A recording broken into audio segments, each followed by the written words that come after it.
Have all of you been to the George Washington Carver Memorial No. in Diamond, north of here by Joplin? I went yesterday with Thelma and with Paula, who'd been there several times. I was totally blown away. It's wonderful. It's free. If you don't know anything about George Washington Carver, he was a slave, his family, and how his parents, just everything. He did so many things for our life, and he crop rotation for the farmers. He found 200 uses for the peanut. That's what he's most well known for. But there's I didn't know all the things there were to know about this young man. He's just a small colored man, but he was powerful. How about that? It's too bad he died. It's too bad he's not living now, because he worked getting the whites and blacks together too. It is Diamond, Missouri. It's out. All I can say is out in the country somewhere from Joplin, east from Joplin. And you drive and drive and drive and drive, and there's no signage. You find the gate and drive in, and you're there. But it's just quite wonderful. So if you need a place to visit, that's the place to go. Okay. Because of the free slaves had peanut farmers. That's why he developed all the rights for the peanuts. exactly. Slaves. Learn a lot. I didn't get it all. I want to go back. Okay. Excuse All me, I right. didn't interrupt. No, that's good. That's good. Okay. All right. Well, we'll continue on into Habakkuk, and I guess I keep getting amazed, for me anyway, that how important this little book that I've never studied before is, and how important it is to the New Testament. We'll talk about that a little bit today, where it's in the New Testament, quoted there a few times. And of the lessons that you can take out of Habakkuk, today's lesson in chapter 2 just about hits them all. It hits them all. From God's wisdom and justice are sure, and victory over evil is sure, and evil can be traced to pride, which is a form of idolatry. God's power should humble us all. All these lessons are in this lesson. So, and so we remember the organization of the book, and it's a discussion back and forth between Habakkuk and God. And we've gone over Habakkuk's first complaint to God and God's first answer, and Habakkuk wasn't really expecting that answer. And then, so he went back to God with more questions of why God was doing what he was doing. And now we'll go to God's response to Habakkuk in response. And we see in chapter 2, in these 2 through 20, two pieces of it. We see where God says, I know how to take care of the proud. And then after that, we see he has these 4 woes to the greedy, the violent, the drunk, and the idolaters. But the first thing he does is he tells Habakkuk to get ready, prepare yourself for my answer. So let's look at these first few verses of Habakkuk 2 and 3. And we'll just follow along there. It says, "Then the Lord answered to me and said, write the vision and make it plain on tablets, that he may run who reads it. For the vision is yet for an appointed time, but at the end it will speak, and it will not lie. Though it tarries, wait for it, because it will surely come and will not tarry." So the first thing God tells Habakkuk is, write this down. You know, if you're in a classroom and the teacher says, and you're taking notes, and he says, or she says, write this down, you know it's going to be on the test later. Write it down, put it in your notes. And so God is wanting this message to be written down, not only for Habakkuk, but for the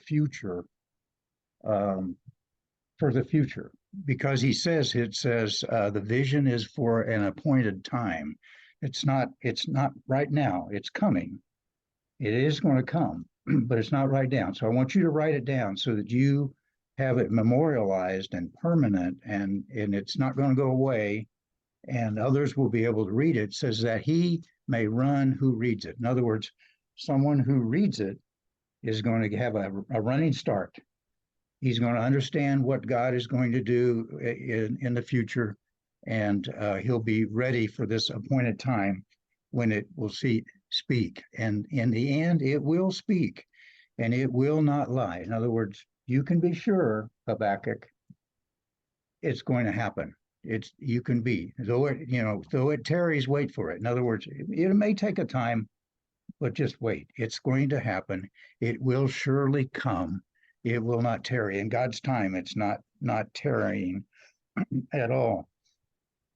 So I was trying to think of something.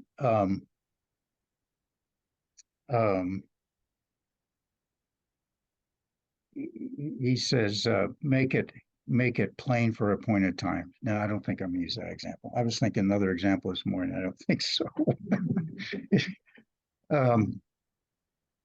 No, it doesn't work. Okay, well, let's look at this one here. The next we're not going to read these verses because what I found today is I use one of my sources I like to find material from is David Guzik, and I like his notes. He's got a lot of references and notes, and anyway, as I was working on this one, I found he actually is talking about this section of scripture. So I wanted to let you hear him talk about this verses 4 through 8. But before we do that, I wanted to share a couple of stories, and one of them has to do with this passage that I had never heard before, and I'll just read it to you here. It says, before his bold declaration of the truth of the gospel, Martin Luther, we're talking about Martin Luther here, an Augustan monk. As a monk, he went on a pilgrimage to Rome, and as he crossed the Alps, he fell deathly ill. As he lay sick, he felt great turmoil, both physical and spiritual, and a verse that had previously touched him came to mind. The just will live by faith, from Habakkuk 2:4. When Luther recovered, he went on to Rome, and he did the tourist things that all pilgrims did. One day he came to the church of St. John Lateran, where there is a staircase said to be from Pilate's judgment hall. It was the custom of pilgrims to climb this staircase, but never on their feet. They painfully climbed step by step on their knees, saying prayers and kissing the steps where it was thought that the blood of Jesus had fallen. Luther came to this place and started doing just as all the pilgrims, because the Pope promised an indulgence to all who climbed the steps on their knees and said the prayers. As he did this, Luther remembered the words from Habakkuk. The just will live by faith. And it is said that when he remembered this, he stopped, stood up, walked down, went straight home to Germany. Some say the Reformation began on those stairs.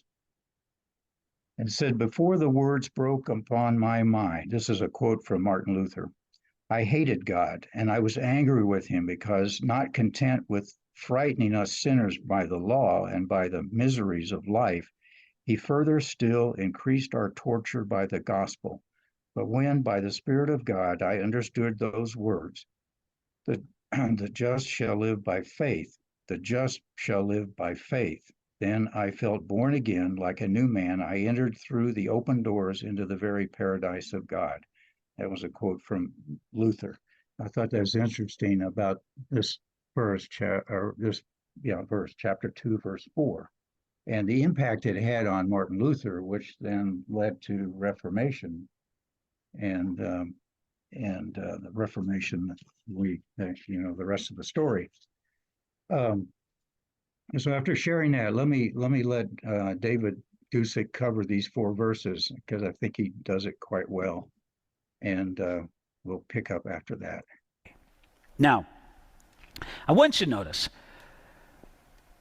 Verse 1 was sort of the preparation for the revelation. Verses 2 and 3 were what to do with the revelation. Now, starting at verse 4, here is the message that God gave to Habakkuk to answer the questions that were bothering him. Starting now at verse 4. Behold the proud, his soul is not upright in him, but the just shall live by his faith. Indeed, because he transgresses by wine, he's a proud man, and he does not stay at home. Because he enlarges, his desire is hell, and he's like death and cannot be satisfied. He gathers to himself all nations and heaps up for himself all peoples.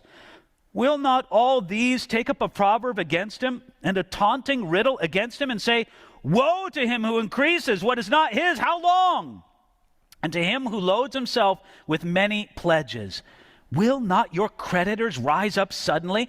Will they not awaken you who oppress you? And will you become their booty because you have plundered many nations? All the remnant of the people shall plunder you because of men's blood and the violence of the land and the city and of all who dwell in it. I consider verses 4 through 8 to be God's essential answer back to Habakkuk. Habakkuk, you're asking me, how long? And you're asking me, why are you using the Babylonians, Lord? And here begins God's answer in verses 4 through 8. Check it out here, beginning at verse 4. Behold the proud. That's what God called the Babylonians. You see, Habakkuk wondered why Babylon, a nation that was even more sinful than Judah, would be used to bring judgment against Judah. And in answering the prophet, God first assured him that he saw the proud and knew, what does it say there in verse 4? That his soul is not upright in him. Habakkuk, you're frustrated at the Babylonians? Let me tell you, I see them. I see their pride. I see that their soul is not upright in them. And God brings the core of the sin of Babylon back to pride. Friends, pride is an insidious sin. Pride is something that challenges everybody in some way or another. We want to be the center of our own universe. And friends, it is more true today, sort of philosophically, culturally, than it has been for centuries. Look, you could say that for many centuries in the Western world, the center of people's thinking, the center of culture, the center of thinking was God. The most magnificent buildings were built unto God. And I'm not saying it was all faithful. I'm not saying it was all good.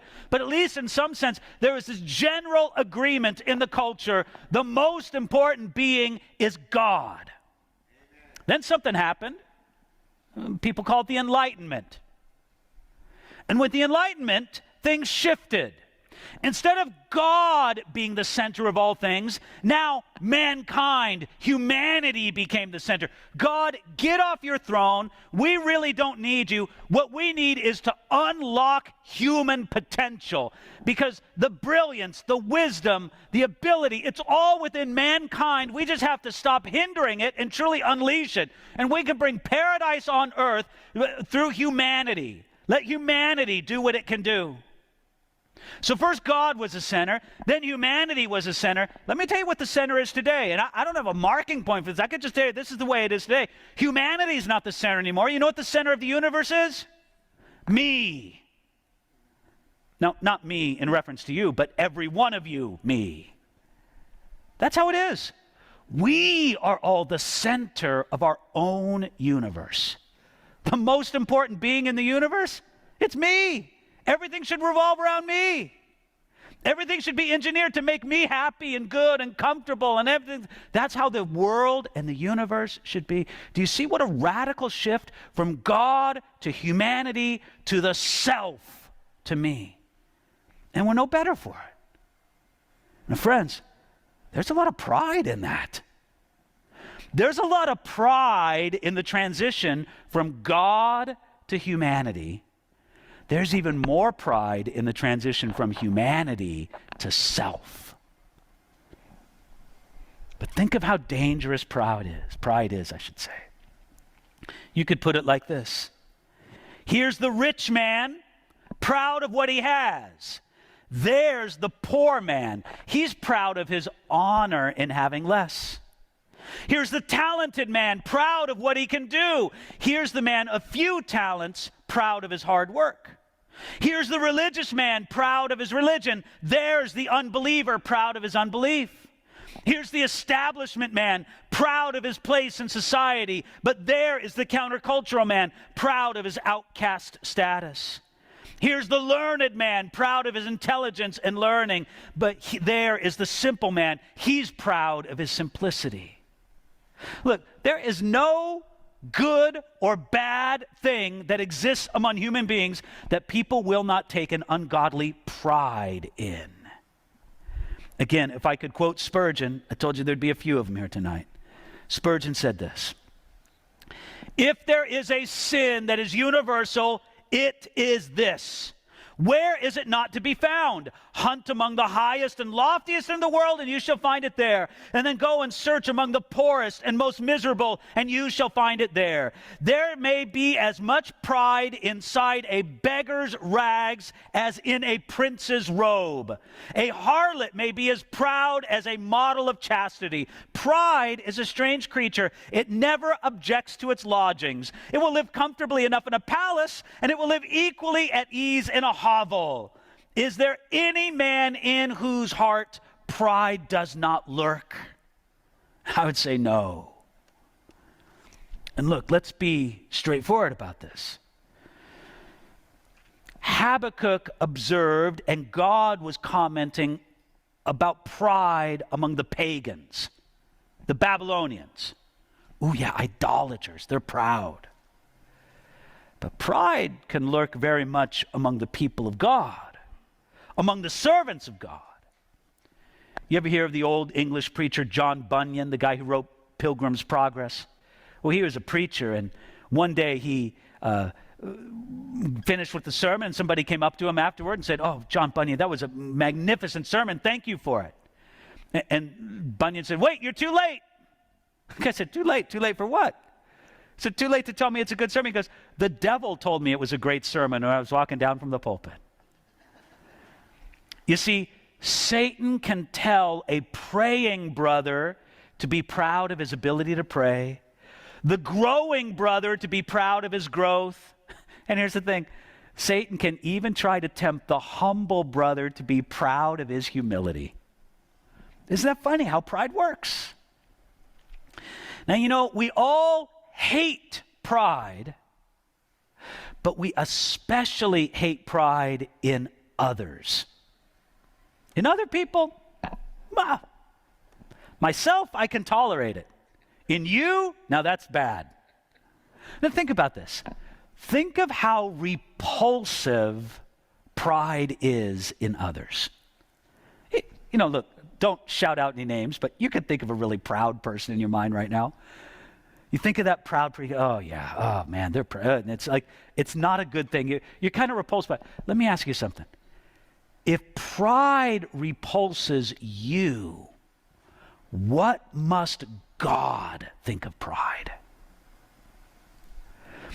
If someone's pride is an affront to us, can you imagine how it's perceived before the God who sits enthroned in the heavens?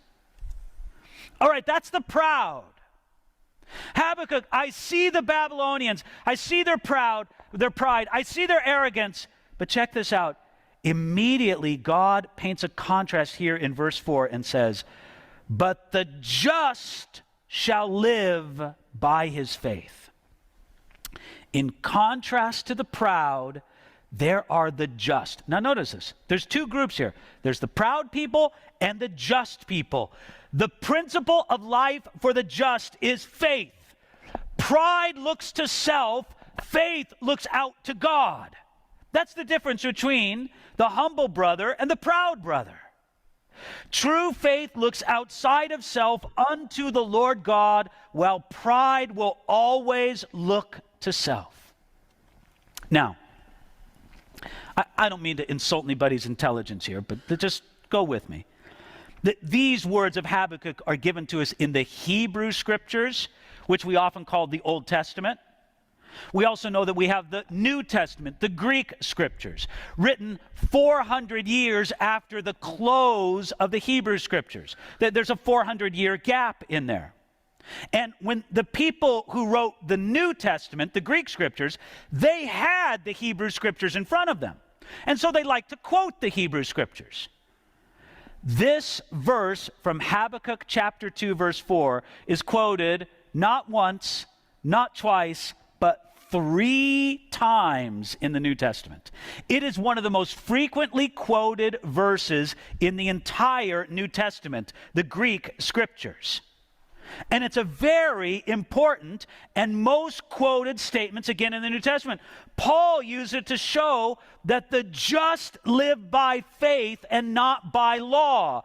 Living by law, by a list of rules that you keep or obligations that are put on you, that is not the way to be found just before God, only living by faith. Listen, if you are declared just, that is approved before God, you've done it by a relationship of faith. That's it. If you're trying to do it by works, you'll never be good enough to receive that declaration from God. You're just, you're righteous. It has to be received by faith. Now, I'm no Hebrew scholar. I can't make the letters out myself. I've been working on it a little bit, but man, it's hard. But I can read the people who are Hebrew scholars. And from what they say that the important part of this verse has only 3 words in Hebrew. The first word is a word that means the justified man. The second word is a word that means by his faith. And the third word is the word that means will live. And I want you to know every one of those words in Habakkuk chapter 2, verse 4 is important. And what I find fascinating is I told you that there's 3 places in the New Testament where this verse is quoted. Each one of the 3 emphasizes a different aspect. Romans chapter 1, verse 17 is the commentary on the justified man. The just shall live by faith. That's talking about the justified man. That's what Romans 1:17 is about. Hebrews chapter 10, verse 38 is the commentary on faith. The just shall live by faith. That's the emphasis there. And then Galatians chapter 3, verse 11 is the commentary on the Christian life. The just shall live by faith. And friends, this is how we are called to live, by faith and by nothing else. Some Christians live by devotions. Some Christians live by good works. Some Christians live by feelings. Some Christians live by circumstances. Let me tell you something. Without faith in the living God, each one of these is meaningless and maybe dangerous. Without faith in the living God, your devotional life may be just making you a more proud person every day because you think, aren't I spiritual because I read my Bible and spend time with the Lord every day? Without faith, your church attendance may be heaping up condemnation to you. Friends, the just shall live by faith. Now, it goes without saying, we believe in having a devotional life. We believe in doing good works. We believe in being part of a church family. We believe in honoring God. Yes, we do, but we do it by faith, not in an effort to earn our way before God.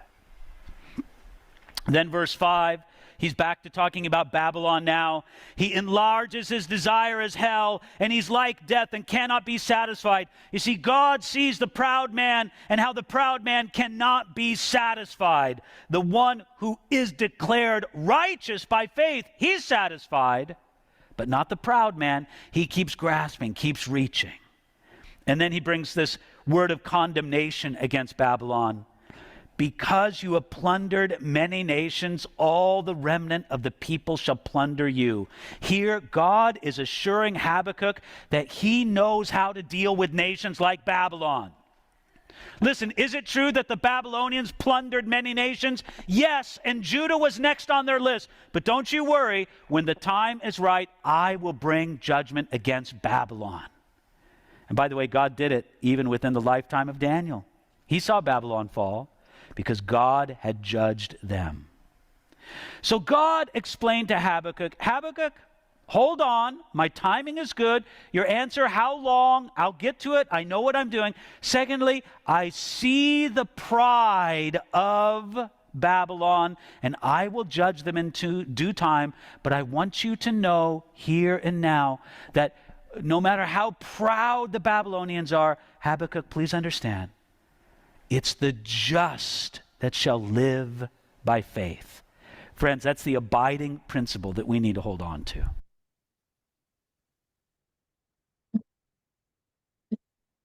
There's a lot packed in those few verses there, and a lot of it connected with what we've studied all in the New Testament. Some of those same verses all come out of this quote from Habakkuk.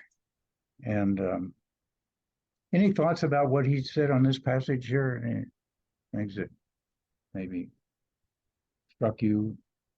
All I can think about it, when it started talking, I looked up there, I thought, your wife must have filmed you doing this. You ever think of that? Couldn't be me. He's eloquent. I'm not. Yeah, he's good. Like I say, I've used his notes a lot. I've never, and in his website where I go do some studies, I see a picture of him. But it's the first time I've run across any time where he's talking about the passages here. So I thought, oh, I got it. It's pretty good. And his talk here pretty much follows the notes. And I said, okay, hey Gary. Thinking about number one thing. I'm asking this myself. That people are looking for, believers are looking for,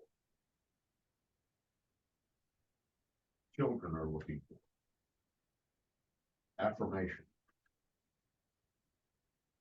instead of faith. In other words, doing the right thing. Nobody's looking. Mm-hmm. That's integrity. That's faith. Mm-hmm. Not seeking affirmation. Yeah. Feedback. Or doing it right. Just doing it because it's right, whether anybody's watching or not. Yeah. Yeah. So in some ways, he's telling Habakkuk, God is telling Habakkuk, just keep living by faith and doing right. You're not going to get the affirmation of me coming in and wiping out the Babylonians right now, but it's coming. By faith, hang in there. Yeah, and it's interesting how it comes to buy, and I wrote on the is that well, let me back up to I added here when we say evil ultimately traced back to pride, which is a form of idolatry, and he doesn't talk about that connection, but the God so is much against idolatry, but pride is a form of idolatry where we are putting ourselves up as most important, which is put ourselves up above God, which is idolatry. Anything above God.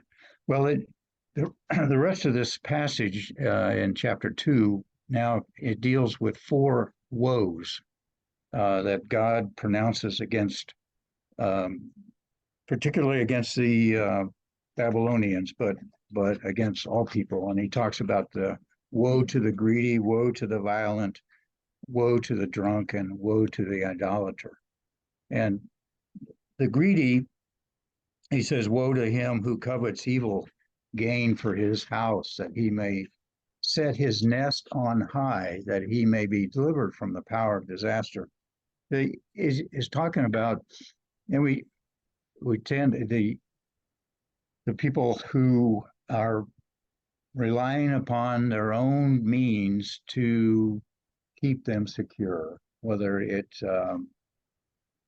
money in a bank account, a bomb shelter, or whatever it is, who covet may set his nest on high. In other words, you're feathering your own nest, you're putting fortifications around it. I can protect myself from the hordes and masses that are trying to get me. I can do it myself. Says he may be delivered from the power of disaster. You give shameful counsel to your house, cutting off many people. For the stones will cry out from the wall and the beam from 10. In other words, it's all that's for naught. Woe to you. So he's saying, woe to you who are greedy. And then he talks about the violent. Woe to him who builds a town with bloodshed, who establishes a city by iniquity. These are the people, the end justifies the means. It doesn't matter. I'm going to, up yours, I'm going to take it. I want it. I'll take it. Or I'll take it by force. You have something I want. I don't want you to have it. I'll destroy it. I'll tear it down. But behold, it is not of the Lord of hosts. Peoples labor to feed the fire. Nations weary themselves. Now, we will tend to weary ourselves in doing these things. We just wear ourselves out. So the earth will be filled, the knowledge of the Lord. So despite all of that, no matter how hard you try to gather, take stuff, steal stuff, by any means possible, in the end thing, it says the earth will be filled with the knowledge of the glory of the Lord. So the Lord is all that matters. That's what it's going to be. That's the way it's going to end. You can weary yourself till the day is done, and it will be all in vain. To the drunk, woe to him who gives drink to his neighbor, pressing him on your bottle, even to make him drunk, that you may look upon his nakedness. So it again, the same thing. The result is utter shame and Lord's hand against you, and it will just end badly. It will end badly. To the idolater, again, this kind of goes back to the pride. Pride is a subset of idolatry, making a good thing the ultimate thing. So so many examples that Guzik used there. So many examples that we can make something that's good into something that we're proud of, which makes it idolatry. And it's a trap. I mean, Lord, help me with this. Help me with this. Says, what profit is the image that its maker should carve it, the molded image of it? A teacher of lies, maker of its mold, should not trust it to make mute idols. In other words, you make these images out of wood and gold and silver, or whatever you make them out of. They don't talk, they don't breathe, they don't see. Why do you trust in these things? They can't even talk.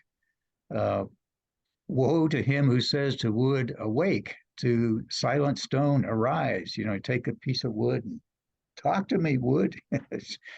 To a stone, tell me, what should I do? Roll out the dice or whatever. Behold, is overlaid with gold, and yet it is no breath at all. But the Lord is in his holy temple. So the other thing, all these things, does the contrast, but the Lord. I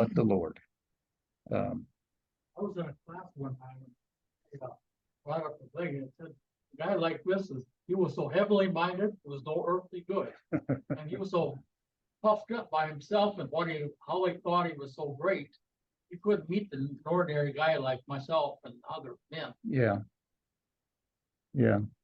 I hadn't thought about it. I hadn't thought of it listening to him a couple of times of talking about how looking at pride in other people, how much it bothers us compared to our own pride. Yeah, that's right. We're going to get there by stepping stones. walking up on other people. Yeah, yeah. And that's what the Lord's talking about here. So I pulled out those three verses that he quotes in the New Testament in Galatians, Romans, and Hebrew about how the emphasis there. We see how the emphasis in Galatians is on the justified man, on the just shall live by faith.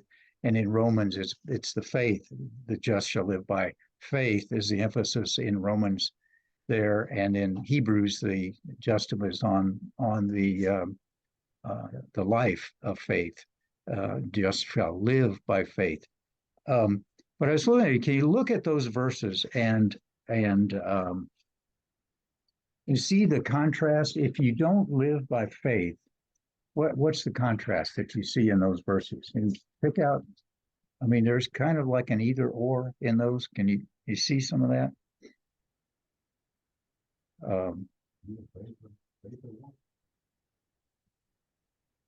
Yeah.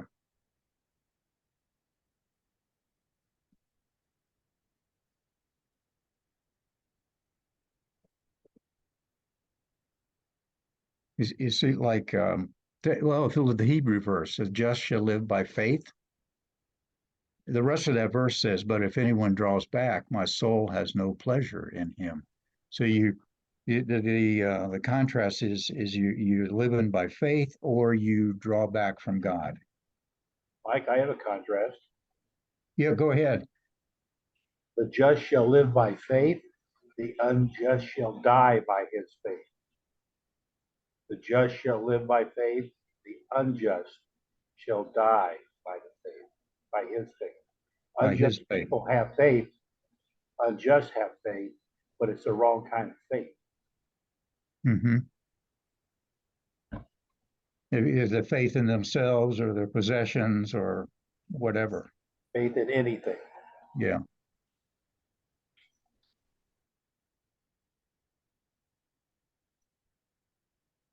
So you can see those contrasts. So it's interesting how when he mentions those three Hebrew words in that verse, just, live, and faith, how in the New Testament, the three times that this verse is quoted, it's a different aspect of that verse that's being emphasized.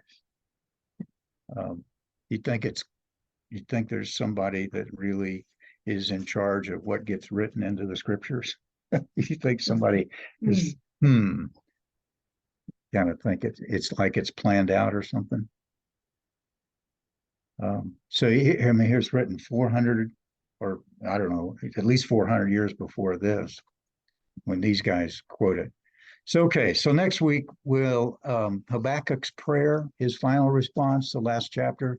What I was thinking we'd cover that and then do a wrap up. And so we need to think about what after Habakkuk. We've been going back and forth, Old and New Testament, so maybe keep in mind I'll send out something there. But anyway, Habakkuk. You remember you're familiar with we sing it sometimes in church. Yes, Lord. Yes, Lord. Yes, yes, yes, yes, yes.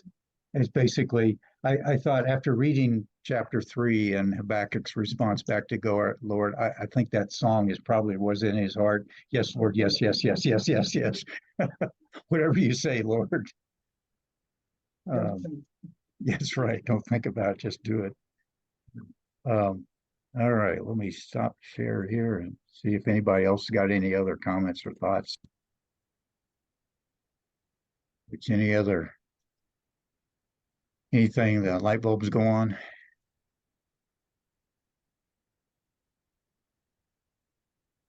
You really think about meeting these people?